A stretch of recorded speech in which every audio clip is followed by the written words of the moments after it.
Hello बच्चों, आज की क्लास में हम योजना बताने वाले और बाध्यता प्रकट करने वाले वाक्यों का अध्ययन करेंगे। योजना बताने वाले और बाध्यता प्रकट करने वाले वाक्यों का प्रयोग आज हम पढ़ेंगे। तो पहले हम योजना बताने वाले वाक्य को पढ़ेंगे। पहला योजना बताने वाला वाक्य क्या होगा, इसका स्ट्रक्चर क्या होगा, ये होगा। तो ये is are am was were to या अबाउट टू वर्ब का first form object other verb, इससे योजना का पता चलेगा। और इस तरह के वाक्यों का स्ट्रक्चर क्या होता है, हिंदी में क्या होता है।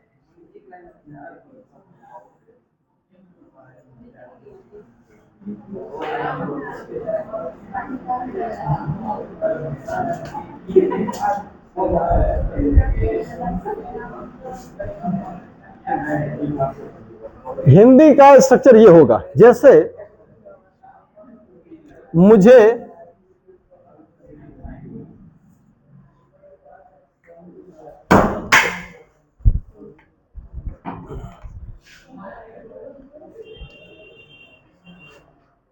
अगर ये कहा जाए कि मैं जाने वाला हूं,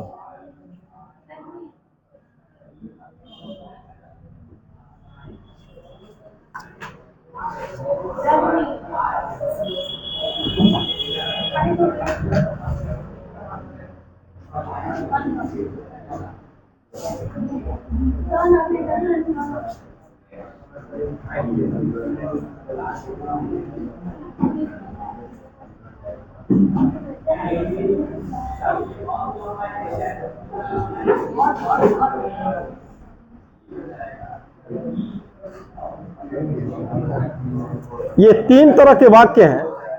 मैं जाने वाला हूं, मैं जाने को हूं, मुझे जाना है, ये योजना है, मुझे जाना है। जैसे किसी ने मुझसे ये पूछा, सुनिए, किसी ने मुझसे ये पूछा कि क्या तुमने ताजमहल देखा है, तो मैंने कहा नहीं, देखा तो नहीं है, लेकिन मुझे जाना है। ये योजना है कि क्या है, योजना ही तो बता रहा है। या मैं जाने वाला हूं, ये भी योजना है। मैं जाने को हूं, ये भी योजना है। तो ये योजना बताएगा। तो योजना प्रेजेंट का भी हो सकता है और पास्ट का भी हो सकता है। ठीक है, तो प्रेजेंट का भी योजना होगा, हो सकता है, और पास्ट का भी योजना हो सकता है। और योजना भी दो तरह का होगा। एक तो होगा जो कुछ समय बाद होने वाला है, कुछ समय बाद, ये कुछ समय बाद होने वाला है। तो जैसे कुछ समय बाद होने वाला है तो वहां पे टू, कुछ समय बाद, कुछ समय बाद, कुछ समय बाद अगर होने वाला है, होने वाला, तो यहां पे आपको प्रयोग करना है किसका, टू का। और तुरंत होने वाला है, देखिएगा दो चीज मैंने लिखा है, टू और अबाउट टू। अगर तुरंत होने वाला है,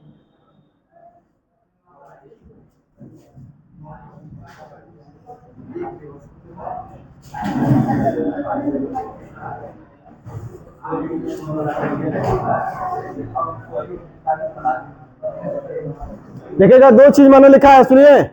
योजना अगर कुछ समय बाद होने वाली है, अगर कुछ समय बाद कार्य होने की योजना है तो वहां पे टू का प्रयोग करेंगे। और अगर कार्य तुरंत होने वाला है, अगर योजना तुरंत कार्य होने की है, तो हम वहां पे किसका यूज करेंगे, अबाउट टू। जैसे कहा जाए मैं जाने वाला हूं, मैं जाने को हूं, मुझे जाना है। आपको क्या लग रहा है, ये योजना तत्काल की है या कुछ समय बाद की है, क्या लग रहा है? आप यहां तय नहीं कर पा रहे हैं। देखिए, मैं जाने वाला हूं, मैं जाने को हूं, मुझे जाना है। देखिए, जो बोलता है, कर्ता जो होता है, उसको तो ये पता ही होता है कि मुझे कब जाना है, अभी जाना है कि कुछ दिन बाद जाना है। जैसे मान लीजिए पीरियड चल रही है, ये हमारी पीरियड चल रही है। अगर हमारे पीरियड में, अगर हमारा जो बेल है, अगर उसमें जो क्लास आ रहा है, अगर उसमें 5 मिनट समय बाकी है, तो आप क्या लगाएंगे, क्या लगता है वो काम तुरंत होने वाला है या कुछ समय बाद होने वाला है? मान लीजिए हमारे पीरियड में 5 मिनट का समय और बच गया हो, तो वो तुरंत होने वाला है कि कुछ समय बाद होने वाला है? नहीं, तुरंत होने वाला है। 5 मिनट का समय क्या है, तुरंत है। सुनिए, तुरंत का मतलब क्या है? बहुत ज्यादा, अब वो बहुत ज्यादा का इंतजार नहीं है, बहुत कुछ समय बाद ही होने वाला है। कुछ समय बाद का मतलब क्या है? जैसे मान लीजिए क्लास खत्म होगा तो आप कहां जाएंगे? घर जाएंगे। तो आप बोल रहे हैं कि मैं घर जाने वाला हूं, तो अब सवाल ये है कि आप घर तुरंत जाने वाले हैं कि कुछ समय बाद जाने वाले हैं? तो ये आपको तय करना है, ठीक है। तो देखिएगा, जैसे यहां कहा गया कि मैं जाने वाला हूं, मैं जाने को हूं, मुझे जाना है। अब अगर आपको लगता है कि नहीं अभी तुरंत जाना है, तुरंत जाना है, जैसे 2-4 मिनट, 5 मिनट, 10 मिनट के अंतराल में आपको जाना है, तो यहां पे आप किसका यूज करेंगे? अबाउट टू का यूज करेंगे। लेकिन जब अगर ये लगे कि नहीं कुछ समय बाद जाना है, कुछ समय बाद का मतलब 2-4-10 मिनट नहीं होता है, कुछ समय का मतलब थोड़ा सा टाइम और बड़ा हो। बात समझ आ रही है? तो वहां पे हम टू का यूज करेंगे। जैसे यहां देखिए, मैं जाने वाला हूं, ये इस तरह का स्ट्रक्चर जो है दोनों का बोध करा सकता है, लेकिन जनरली ये कुछ समय बाद का ही बोध कराएगा। लेकिन ऐसा भी हो सकता है कि ये तुरंत का भी बोध कराए। जैसे मान लीजिए कि मेरा पीरियड है, मेरे पीरियड में 5 ही मिनट का समय बचा है, तो अब यहां पे अगर मैं क्या बोलूंगा, मैं ये मान के चलूंगा, यहां पे क्या मानेंगे कि अभी तुरंत होने वाला है। बात को समझ आ रही है? चलिए जरा यहां देखिए, मैं जाने वाला हूं, मैं जाने को हूं या मुझे जाना है। देखिएगा, जाने को हूं, ठीक, जाने वाला हूं, ठीक है, या क्रिया के बाद से देखिए क्रिया प्लस ना आया है। मैं जाने, मुझे जाना है, मुझे लौटना है, मुझे पढ़ना है, मुझे लिखना है, मुझे उसे सहयोग करना है, मुझे उसे बुलाना है, ना है। आ रहा है कि नहीं आ रहा है? तो यहां पे लिखेंगे। तो ये तीनों तरह के, ये देखिएगा, ये और भी तरीके से बन सकता है, लेकिन ये हम बाध्यता वाले में बताएंगे कि इसको कब जो है इस तरीके से बनाएंगे और कब उसको दूसरे तरीके से बनाएंगे, वो हम बाद में बताएंगे। फिलहाल हम इसको देखते हैं। अब सबसे पहले हम लिखेंगे मुझे जाना है, कौन जाएगा? मैं। तो सबसे पहले लिखेंगे सब्जेक्ट आई। अब सवाल है कि है हो हूं दिया, देखिए यहाँ पे 2-3 चीज लिखे, इजारम भी लिखे, वाजवर भी लिखे।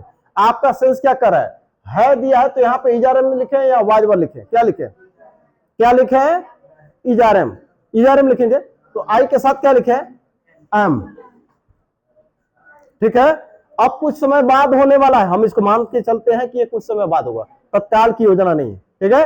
अगर तत्काल की योजना नहीं है, तुरंत जाने की योजना नहीं है, तो हम यहाँ पे क्या यूज करेंगे? देखिएगा, है दिया है तो इजारा में लिखा, था होता तो क्या लिखते? वाजवर। अब उसके बाद से यहाँ पे लिखेंगे हम टू। समझ में आया? और फिर मैं लिखा वर्ब का first part, to go, I am to go. समझ में आ रहा है? अच्छा, अगर मैं ये कह दूं कि मैं जाने ही वाला हूं, मैं जाने ही वाला हूं, तो क्या लिखेंगे? मैं जाने ही वाला हूं, इसका मतलब क्या हुआ? तत्काल, ठीक है। मैं जाने ही वाला हूं, अगर यहां पे आ जाए ही तो समझिए कि ये तुरंत होगा। समझ आ रहा है? ये तुरंत होगा। तो मैं जाने ही वाला हूं, तो यहां पे मानेंगे कि ये तुरंत होगा। तो यहां पे लिखेंगे आई एम, तो क्या लिखेंगे उसके बाद? तब टू नहीं लिखेंगे, अबाउट टू लिखेंगे, ठीक है। तो यहां लिखेंगे अबाउट टू गो। समझ में आ रहा है? अब कहा जाए मैं उससे मिलने वाला हूं, जैसे देखिए, अच्छा और देखते हैं।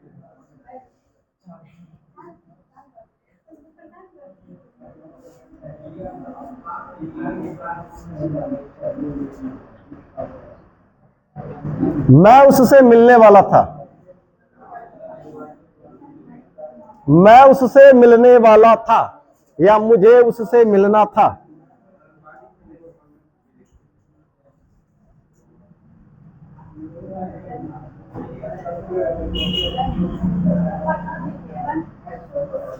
अब आप बताइए, मैं उससे मिलने वाला था, मुझे उससे मिलना था, कौन मिलेगा? मैं। तो अब हम यहां पे क्या करेंगे? सबसे पहले लिखे आई, अब था का मतलब वाजवर, तो लिखेंगे वॉज। अब तुरंत की कुछ देर बाद, मानेंगे कुछ देर बाद, ठीक है ना। तो लिखेंगे I was to meet him. और अगर मैं बोलूं कि वह काम शुरू करने ही वाला था। वह काम शुरू करने ही वाला था। क्या लग रहा है? सबसे पहले तो सब्जेक्ट योजना बता रहा है, पास्ट की योजना बता रहा है, तो लिखेंगे ही। अब आप बताइए, इज आर एम की वाज वर? वाज वर, तो यहां पर लगाएंगे was. I, he, C, it और एक वचन है तो वॉज। अब आप बताइए, कार्य तुरंत होने वाला है, होने वाला था कि कुछ समय बाद? वह काम शुरू करने ही वाला था। काम तुरंत शुरू होने वाला था कि कुछ समय बाद? काम शुरू करने ही वाला था, करने ही वाला था, तुरंत की कुछ समय बाद? हाँ, ही शब्द आ गया मतलब तुरंत। वह जाने ही वाला था मतलब तुरंत जाने वाला था। वह जाने ही वाला है मतलब तुरंत जाने वाला है। बात समझ में आ रही है? क्लियर? तो जब ही शब्द आ जाए, ही शब्द आ जाए तो आप क्या कहेंगे? मानेंगे कि ये काम तुरंत होने वाला है या पास में ये तुरंत होने वाला था। समझ आ गया? तो यहां पे अबाउट टू, तो he was about to start the work. समझ में आ रहा है? नेगेटिव इंटरोगेटिव, नेगेटिव कैसे बनेगा? एम के बाद से नॉट, इंटरोगेटिव में एम को पहले, एम के बाद नॉट, एम को पहले इंटरोगेटिव में, यही होता है ना। फिर उसी तरह से यहां पे वाज के बाद से नॉट, वाज को सब्जेक्ट के पहले कर देंगे इंटरोगेटिव में, यहां पे वाज के बाद से नॉट नेगेटिव के लिए, और इंटरोगेटिव के लिए वाज को कर देंगे सब्जेक्ट के पहले। यही होता है ना। चलिए एक सेंटेंस और देखते हैं, मिटा दें इसको।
जरा सेंटेंस को देखिएगा, लिखा है राजेश कार्य समाप्त कर चुका है, वह निकलने वाला है। पहले तो इसको बना ले।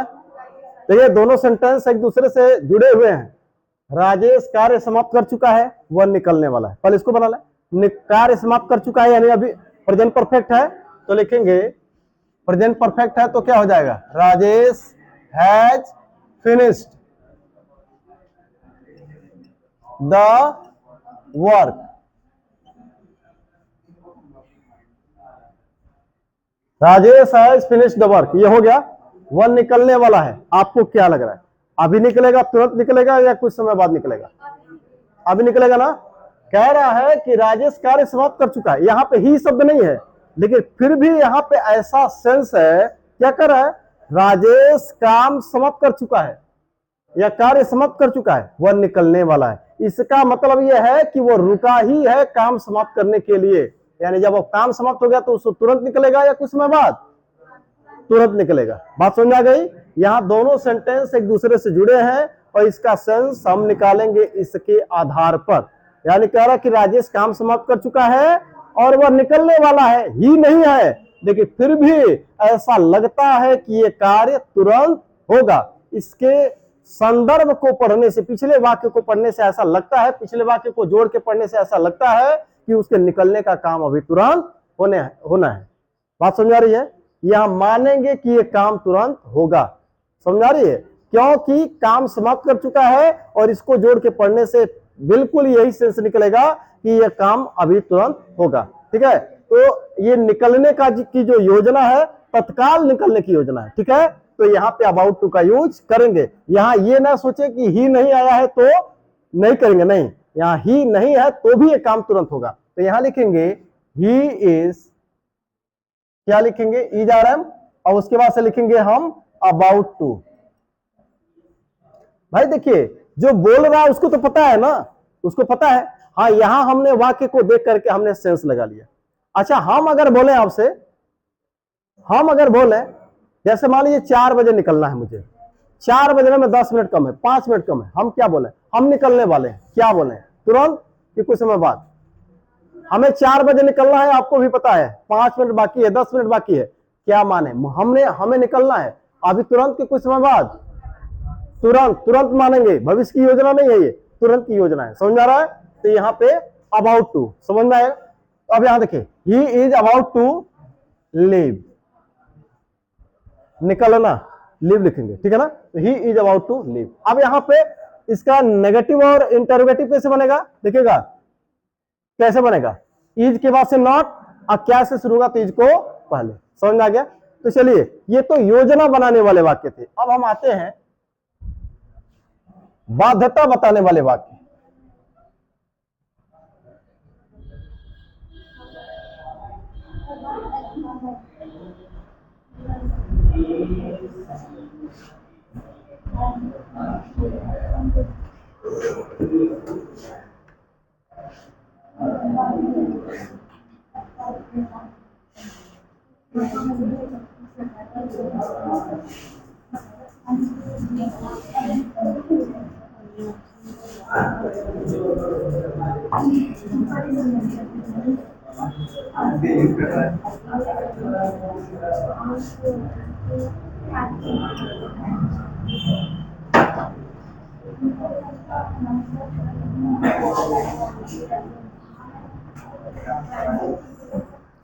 अब आपको ये तो पता होगा कि है जब कहां लगाएंगे, कहां लगाएंगे, प्रेजेंट में कि पास्ट में, है जब कहां लगाएंगे, प्रेजेंट में कि पास्ट में, और हैड कहां लगाएंगे, प्रेजेंट में कि पास्ट में, पास्ट में। ठीक है, और इस तरह के वाक्य इंडेफिनिट होते हैं। क्या होते हैं? इंडेफिनिट। क्या मानेंगे इसको? इंडेफिनिट। तो सुनिएगा, हैज, हैव, हैड। अब यहां पे क्या होगा, इसका मतलब है क्रिया के साथ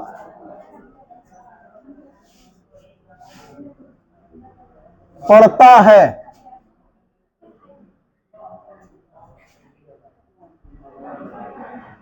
पढ़ता है, होता है या ना है। अब देखिएगा, ये वहां भी आया था, ये is are am +2 was were +2 में भी आया था। ये कब उसका प्रयोग करेंगे, कब इसका करेंगे, इन दोनों में ज्यादा फंसने की जरूरत नहीं है, लेकिन फिर भी उसका हम प्रयोग बता रहे हैं कि उसमें इसमें अंतर क्या है। चलिए, अब इसका क्या यूज होगा, ये किसका है, ये हैज और हैव के लिए है।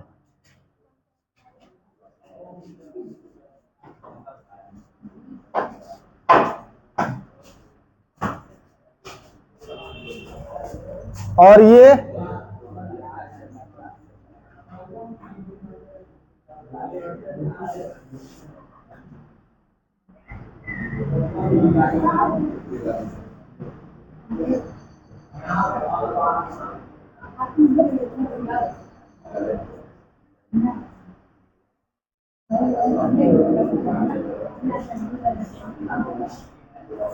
अब जरा एक सेंटेंस देखिएगा, एक इसको, इस कंफ्यूजन को मिटाएं, उससे जाना है।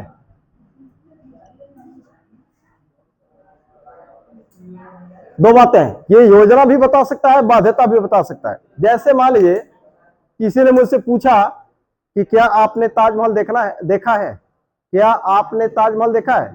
हमने कहा नहीं, मैंने देखा नहीं है, लेकिन मुझे जाना है, मुझे देखना है। क्या आप कभी आगरा गए हैं, किसी ने मुझसे पूछा क्या आप कभी आगरा गए हैं, हमने कहा नहीं, गए नहीं है, लेकिन जाना है। क्या लग रहा है, ये योजना है कि मजबूरी है?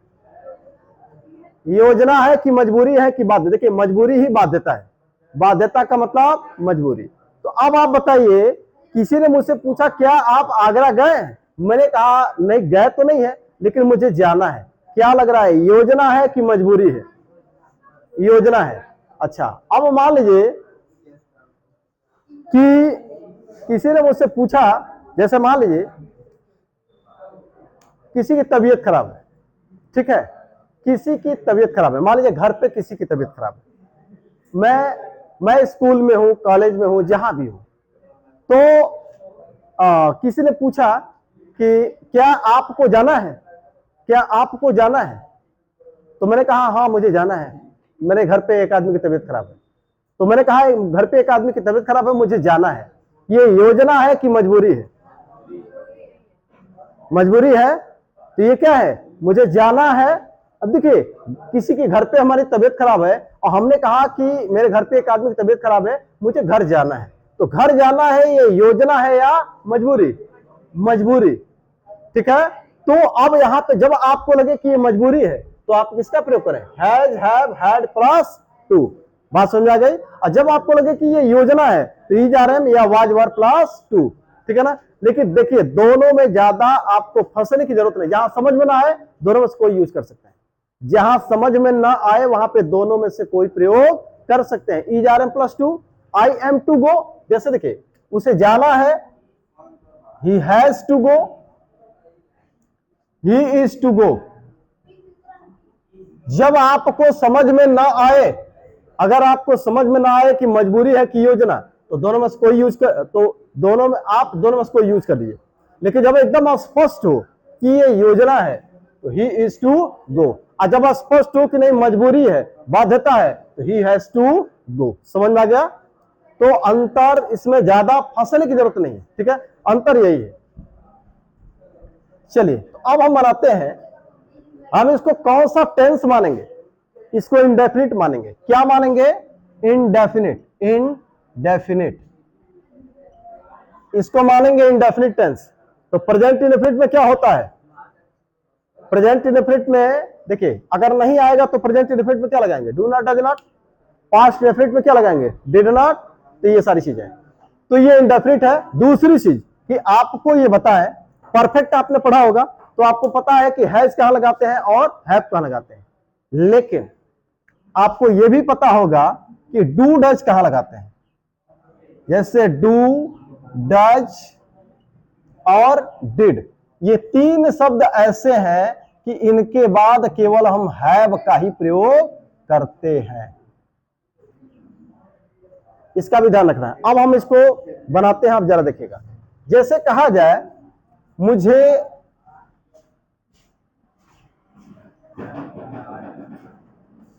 भोजन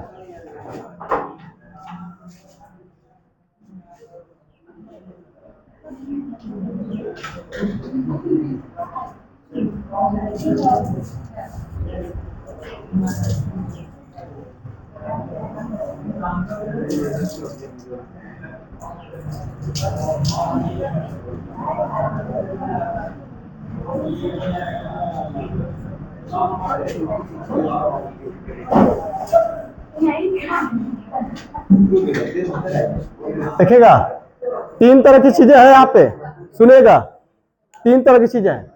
मुझे भोजन बनाना पड़ता है, मुझे भोजन बनाना होता है, अब मुझे भोजन बनाना है। ये दो तो ऐसे ही स्पष्ट लग रहा है कि कौन सा टेंस है? ता है, ती है, ते हैं। कौन सा टेंस है? Present indefinite tense. समझ में आ गया? Present indefinite tense. और यहां पे अगर कहा जाए पढ़ता था, ता था, पास्ट इंडेफिनिट, पढ़ा पास्ट इंडेफिनिट, होता था पास्ट इंडेफिनिट, और ये ना है ये भी आपका आ जाएगा पास्ट, ये प्रेजेंट इंडेफिनिट और पास्ट इंडेफिनिट। अब जरा इसको देखिएगा, लिखा है मुझे भोजन बनाना पड़ता है, कौन बनाएगा? मैं। मुझे भोजन बनाना होता है, कौन बनाएगा? मैं। अब मुझे भोजन बनाना है, कौन बनाएगा? मैं। अब ये क्या कर रहा है? बनाना पड़ता है, बनाना होता है, बनाना है, मजबूरी है, बाध्यता है। समझ में आ रहा है? और ये तो योजना और बाध्यता दोनों बता देगा। अभी देखिए मान लीजिए खाना बनाने का समय है, खाना बनाने का समय है। आप मान लीजिए कि आप कोई जैसे किसी से बात कर रहे हैं, हमने कहा मुझे खाना बनाना है, क्या है, योजना है कि बाध्यता है? अब यहां देखिए आप कंफ्यूज हैं, यहां कंफ्यूज है, ठीक है, ठीक है। यहां तो हम इसी कॉन्टेक्स्ट में दे दिए, तो आप यहां अंदाजा लगाने की बाध्यता है, क्योंकि योजना भी हो सकती है और बाध्यता भी हो सकती है। तो वहां आपको कंफ्यूज नहीं होना है, जो आपको लगे कि बाध्यता है तो बाध्यता के रूप में बना लीजिए, योजना लगे तो योजना के रूप में बना लीजिए। बात समझ आ रही है? तो चलिए, लिखा मुझे भोजन बनाना पड़ता है, तो सबसे पहले हम क्या लिखेंगे, सब्जेक्ट, तो कौन बनाएगा, मैं, है ना।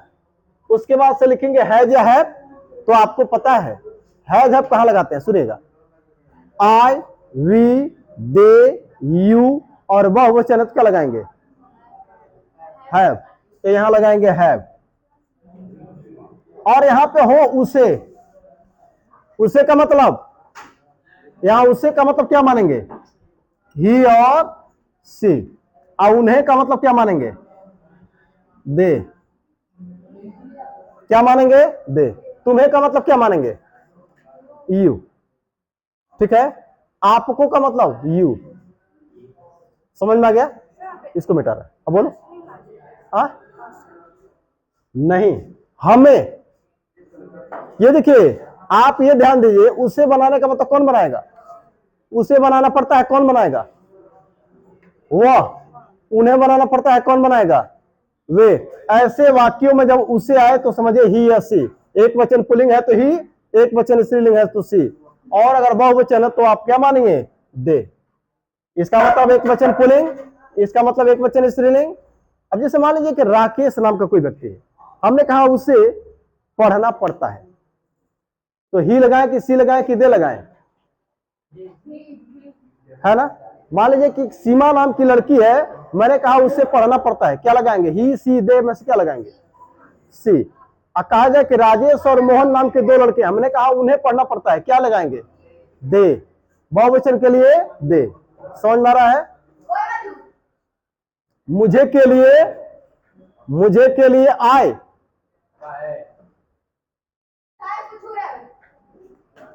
बंद करोगे इसको,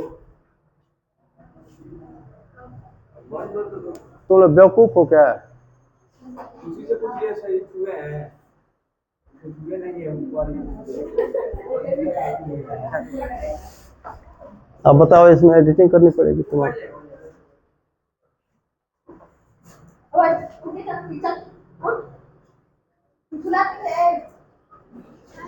हाँ,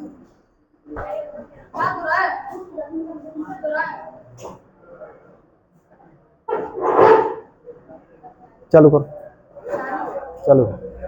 हाँ जी, उससे, अब यहां देखिए, मुझे भोजन बनाना पड़ता है तो लिखेंगे आई हैव, उसके बाद क्या लिखना है, अब देखिए है का मतलब हैज है, यहां पे क्या मतलब, यहां है का मतलब हैज है, था का मतलब हैड, पास्ट है तो है और प्रेजेंट है तो हैव। तो यहां पे लिखा आई हैव, और फिर हमको क्या लिखना है, टू प्लस वर्ब का फर्स्ट फॉर्म, तो टू, और क्या करना पड़ता है, बनाना पड़ता है, तो हो जाएगा कुक। प्रिपेयर भी लिख सकते हैं, प्रिपेयर भी लिख सकते हैं, आई हैव टू कुक, अब क्या बनाना पड़ता है, भोजन, तो हमने लिखा है यहां पे फूड। समझ में आया? अब जरा देखिएगा, पास्ट में आते हैं इस पर।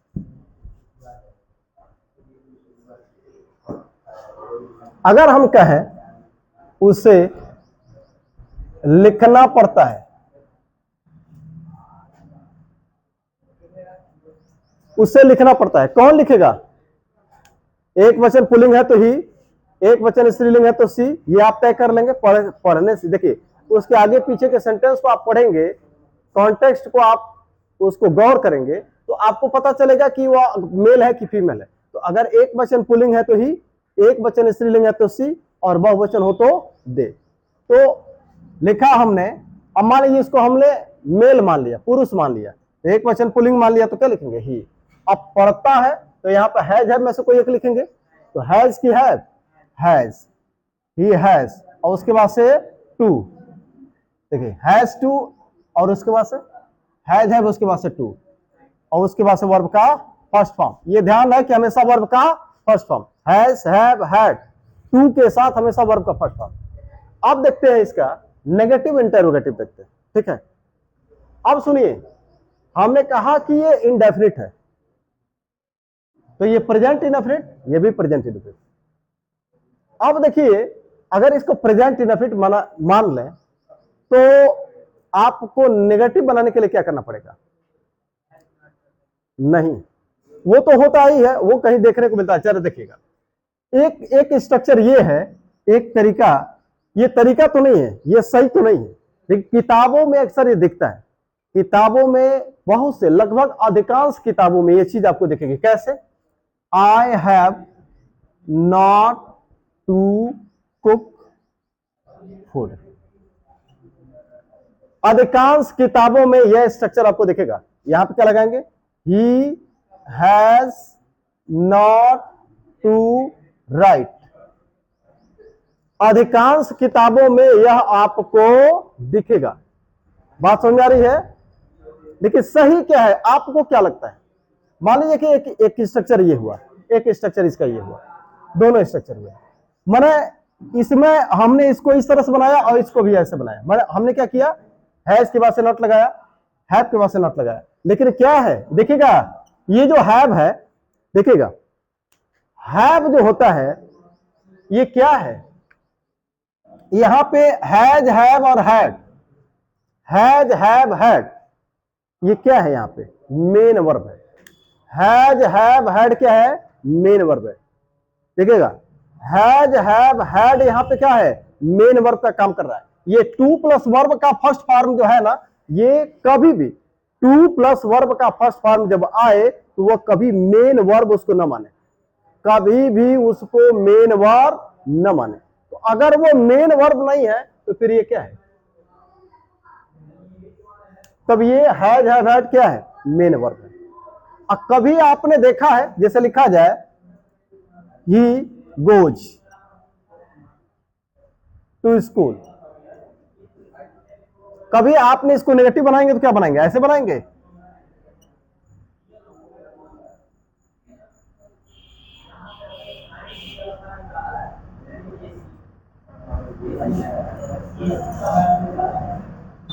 कभी ऐसा नेगेटिव आप देखते हैं?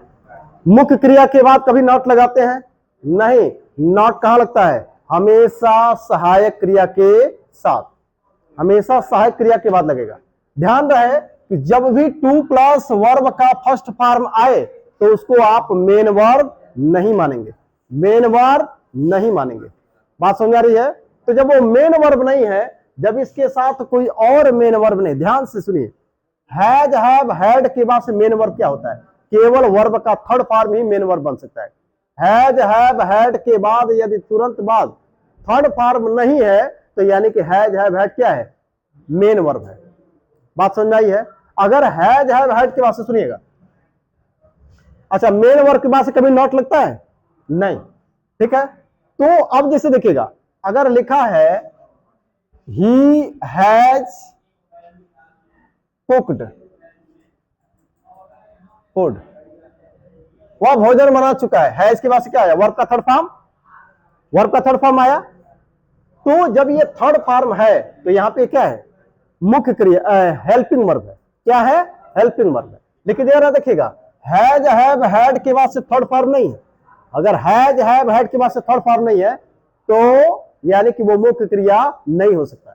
ये टू प्लस वर्ब का फर्स्ट फॉर्म कभी भी मेन वर्ब नहीं बन सकता है।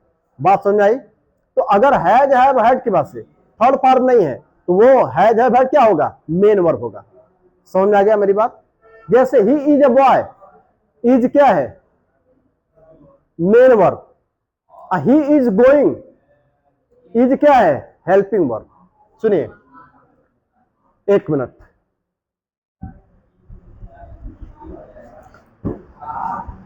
ही इज अ स्टूडेंट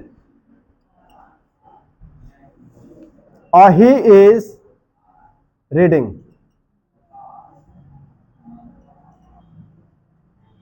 यहां पे इज क्या है? यहां पे इज क्या है? हेल्पिंग वर्ब और मेन वर्ब रीडिंग, है ना। लेकिन यहां पे कोई मेन वर्ब है क्या? नहीं।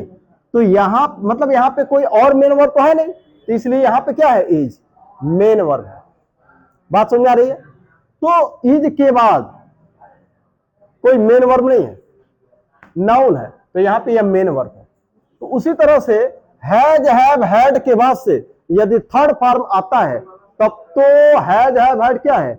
हेल्पिंग वर्ब है। लेकिन अगर हैज हैव हैड के बाद से थर्ड फॉर्म नहीं है तो हैज हैव हैड क्या है? मेन वर्ब है। बात समझ में आई है? तो जब मेन वर्ब है तो इसके साथ नॉट लगना चाहिए कि नहीं लगना चाहिए?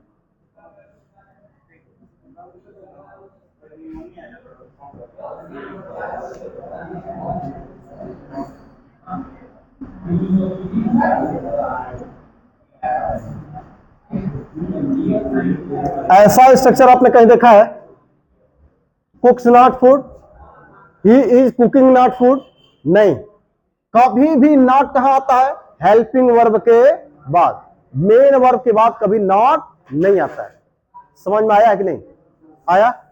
तो यहां पे देखिएगा हैज हैव हैड के बाद से थर्ड फॉर्म नहीं है, इसलिए हैज हैव हैड क्या है?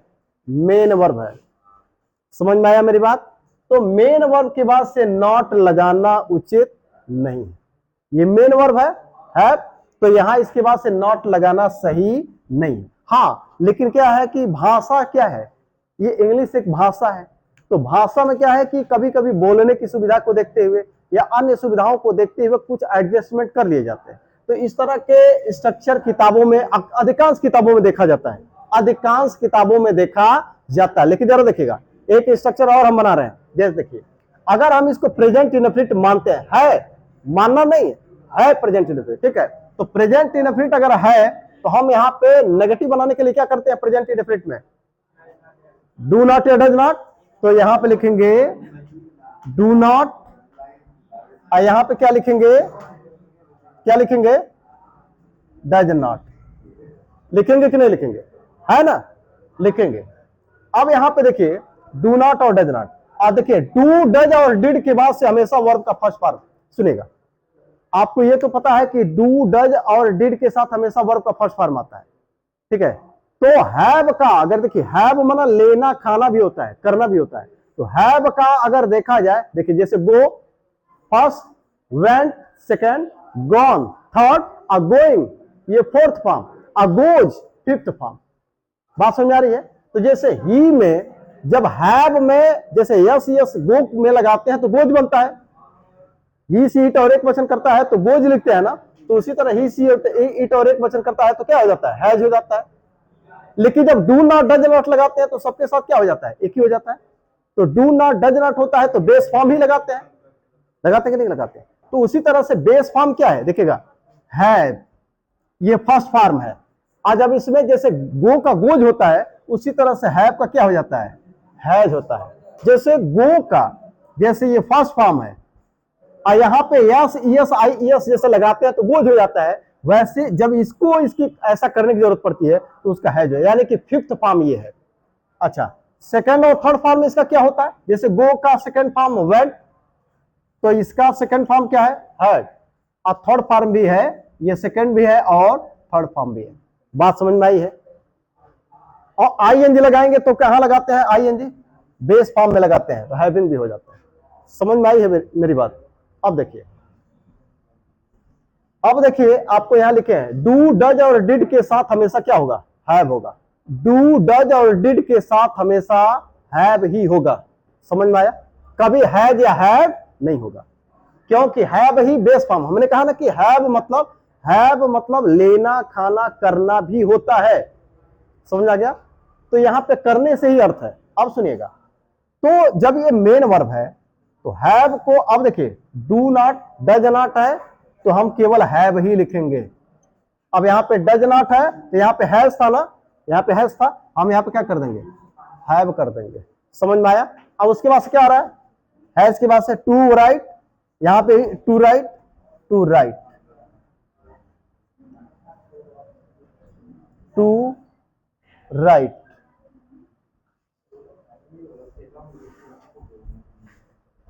समझ में आ रहा है? अब आपको अगर देखिए ये दो ऑप्शन है आपकी परीक्षा में, अगर आपको दोनों में से कोई एक चुनना हो तो किसको चुनेंगे? Do not have to cook food, cook food. देखिए आपको किताबों में, अधिकांश किताबों में ये स्ट्रक्चर आपको देखने को मिलता है, लेकिन अगर मान लीजिए आप कंपटीशन में बैठे हैं और ये दोनों ऑप्शन आपको दिए गए, दोनों ऑप्शन, किसको टिक करेंगे आप? किसको सही मानेंगे? इसको सही मानेंगे, इसको सही मानेंगे, किसको गलत मानेंगे? इसको आप गलत मानेंगे। बात समझ में आ रही है? इसको आप गलत मानेंगे। समझ में आया कि नहीं? समझ में आया? मैंने कहा कि अगर लिखा है have not to cook food, have not to cook food या हैज नॉट टू राइट, तो ये देखिए अब स्पीकिंग वगैरह में आप इसका यूज कर लें, अलग की बात है। किताबों में दिया है, आप उसके अकॉर्डिंग चल रहे हैं, हम भी कहीं यूज उसका कर सकते हैं, लेकिन अगर सही देखा जाए ग्रामेटिक रूप से तो ये गलत है, ये गलत है। यानी कि ग्रामेटिक रूप से अगर देखा जाए तो ये गलत है और यहां पे ये गलत है। तो सही कौन है? ये सही है और ये सही है। समझ में आ रहा है? लेकिन यूज दोनों होता है, प्रैक्टिकली दोनों का प्रयोग किया जाता है व्यवहार में। हम ये नहीं कह सकते, अब कोई अगर बना रहा है तो हम गलत तो नहीं कहेंगे, लेकिन हाँ अगर हम परीक्षा में हैं, इन दोनों में से किसी को एक को टिक करना है तो हम इसको टिक करेंगे, ये सही मानेंगे। समझ में आ गया? तो लॉजिक क्या कर रहा है, ये सही है कि गलत है? अगर ये मेन वर्ब है तो मेन वर्ब के बाद से नॉट होता है? नहीं होता है। ठीक है, तो अगर हम इसको मेन वर्ब मान रहे हैं, क्योंकि हैज हैव हैड के बाद से अगर थर्ड फॉर्म नहीं है तो हैज हैव हैड क्या है? थर्ड, ये मेन वर्ब है, तो मेन वर्ब के बाद से कभी नॉट नहीं यूज होना चाहिए। तो अगर ये स्ट्रक्चर है, ये स्ट्रक्चर है, तो किताबों में दिया हो, लोग यूज करते हैं, वो अलग की बात है, लेकिन अगर लॉजिकली देखा जाए तो ये सही है, ये सही है, ये दोनों गलत है। आगे बढ़े, आगे देखिए, अब देखते हैं इंटेरोगेटिव। अगर इंटेरोगेटिव इसके आधार पे बना तो क्या होगा? हैव को पहले करेंगे, इसको बना तो क्या होगा? हैज को पहले करेंगे। ठीक है, इसको अगर बनाने, अगर इसके आधार पे बनाए तो इसको पहले करेंगे, तो इंटेरोगेटिव बनेगा तब क्या? तो हो जाएगा do I not have to cook food. यहां पे हो जाएगा ही नहीं, does he not have to write. ठीक है, और अगर इसके आधार पर बनाएंगे तो हैज को पहले करेंगे, इसके आधार पर बनाएंगे तो हैव को पहले करेंगे, लेकिन इसमें सही कौन मानेंगे? ये मानेंगे। ठीक है, तो कुल मिलाकर के ये यूज किया जाता है, किताबों में मिलता है, लेकिन ग्रामेटिकली ये सही नहीं है। तो आपको इसका यूज करने की आदत होनी चाहिए, ये यूज करने की आदत होनी चाहिए। समझ में आ रहा है? तो हम इसको मिटा देते हैं।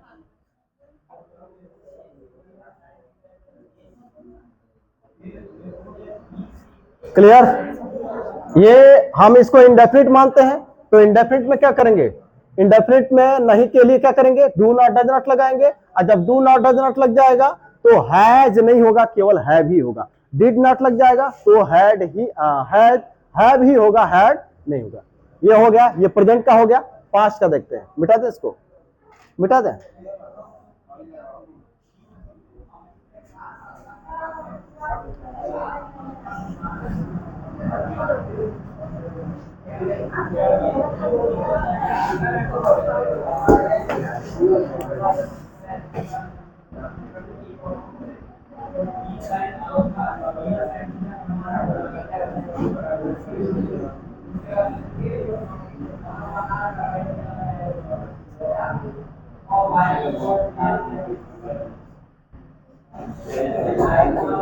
अब देखिए, उसे काम समाप्त करना पड़ा, पढ़ता था, होता था, या काम समाप्त करना था। अब देखिए क्या लगा है यहाँ पे? सबसे पहला सब्जेक्ट, उसे काम समाप्त करना था। अगर पुरुष है, एक वचन पुल्लिंग है, तो ही, एक वचन स्त्रीलिंग है तो सी। चलिए हमने इसको पुरुष माना। अब यहाँ पे क्या लगा है? हैज हैव हैड में से क्या लगा है? उसे काम करना पड़ा, कौन सा माना है? हैज हैव हैड में से क्या लगा, उसे काम करना पड़ा, उसे काम समाप्त करना पड़ा। क्या माने इसको, पास्ट की प्रेजेंट, पास्ट तो क्या लगेगा, हैड, हैड, ठीक है, ही हैड। अब हम आते हैं, अब देखिएगा पास्ट मानते हैं आप, उसे समाप्त करना पड़ा। अच्छा, वह लिखा, कौन सा टेंस, पास्ट में, फिर लिखा, आ की मात्रा आया लास्ट में, लिखना पड़ा, आ की मात्रा आया लास्ट में, पास्ट में, फिर तो उसे काम करना पड़ा, पास्ट में, फिर उसे काम करना पड़ता था, करना होता था, करना था, पास्ट में, फिर। अब हम आते हैं, हैड लगाया। अब देखिए टू प्लस वर्ब का फर्स्ट फॉर्म, तो लिखेंगे to finish the work. Clear. अब देखिए नेगेटिव बनाना हो तो, अब देखिए किताबों में क्या मिलता है, अभी जैसे हैज हैव के केस में देखा, हैड के केस में भी ऐसा दिखता है। जैसे देखिए किताबों में जैसे लिखा है had not to finish the work, लेकिन समस्या यहां क्या है, समस्या यहां पे ये है कि हैड के बाद से थर्ड फॉर्म नहीं है, हैड के बाद थर्ड फॉर्म नहीं है। अगर ये होता तो ये हेल्पिंग वर्ब होता, ये नहीं है तो ये क्या है, मेन वर्ब है। ठीक है, देखिए हैज हैव प्लस V3, तो अगर ये है तो ये हेल्पिंग वर्ब है। ठीक है, और अगर ये नहीं है, ये नहीं है, ये नहीं है, तो ये मेन वर्ब है, ये दोनों मेन वर्ब है। तो यहां पे देखिए इसके साथ थर्ड फॉर्म नहीं है, तो ये क्या है, मेन वर्ब है। मानते हैं कि मेन वर्ब है। तो अब देखिए हैज हैव हैड के साथ अगर थर्ड फॉर्म नहीं है तो वह मेन वर्ब है। हैज हैव हैड क्या है, मेन वर्ब। तो यहां भी हैड क्या है, मेन वर्ब। ठीक है, तो मेन वर्ब है तो मेन वर्ब के बाद से नॉट लगेगा। He went not, he went not to school, ऐसा कभी देखा है, नहीं। He did not go to school, ये देखा है। तो अगर हम इसको पास्ट इनफिनिट मानते हैं, मतलब कुल मिला के अगर इसको हम मेन वर्ब मान लिए नहीं है, मेन वर्ब है, तो मेन वर्ब की बात से नॉट नहीं लगना चाहिए। प्रैक्टिकली किताबों में आपको दिखता है, लोग प्रयोग भी करते हैं, लेकिन ये ग्रामेटिकली सही नहीं है। तो लॉजिकली सही क्या है, यहां पे क्या लिखना चाहिए।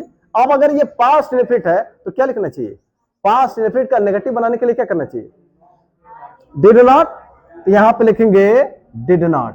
और आपको यहां लिखे हैं डू डज और डिड के साथ हमेशा क्या होता है, देखिए हैज, देखिए ये हमेशा हैव क्या है, अगर इसको मेन वर्ब माने तो हैव क्या है, फर्स्ट फॉर्म। और फिफ्थ फॉर्म क्या होगा, जैसे गोज होता है तो हैव का क्या होगा, हैज हो जाएगा। जैसे गोज का गो का गोज लगा देते हैं, ईएस लगा देते हैं एक वचन के लिए, तो इसका एक वचन के लिए हैज हो जाता है। अब देखिएगा ही डिड नॉट, और जब डिड नॉट है तो ये हैव क्या हो जाएगा, first form have, did not have. अब उसके बाद से टू फिनिश,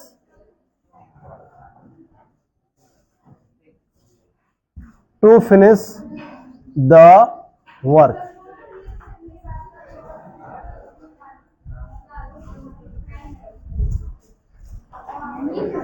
अब आप बताइए इन दोनों में से परीक्षा में अगर बैठे, देखिए कोई अगर इसका यूज कर रहा है आप गलत नहीं करेंगे, कोई कमेंट नहीं करेंगे, लेकिन अगर आप परीक्षा में बैठे हैं इन दोनों में से एक को टिक करना है, किसको करेंगे, दूसरे वाले को। यानी कि परीक्षा में आप किसको टिक करेंगे, इसको टिक करेंगे। आप किसको गलत करेंगे, इसको गलत करेंगे।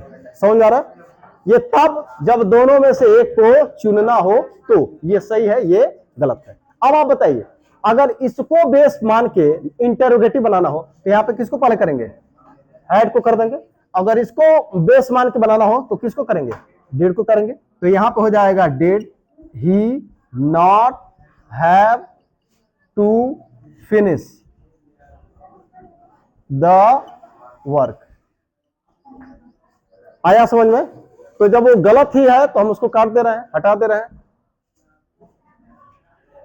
उसका यूज केवल प्रैक्टिकली जो होता है या किताबों में मिलता है वहीं तक सीमित है। अगर हमको चुनना हो दोनों में से कोई एक तो हमारा ये सही होगा।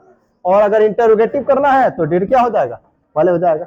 और ये ध्यान रहे कि डू डज और डिड के साथ हमेशा कौन सा क्या होगा, डू डिड और डज के साथ, डू डज और डिड के साथ हैव होगा, हैड और हैज नहीं होगा। देखिएगा, इसके साथ हैज और हैड नहीं होगा। अगर ऐसे लिखा है डू डज और डिड, अगर ये लिखा है तो ये नहीं होगा। समझ आ रहा है? तो इसमें अभी और आगे भी मॉडल के साथ हैव टू का यूज कैसे करेंगे वो हम अगले क्लास में देखेंगे। आज के लिए इतना ही, धन्यवाद।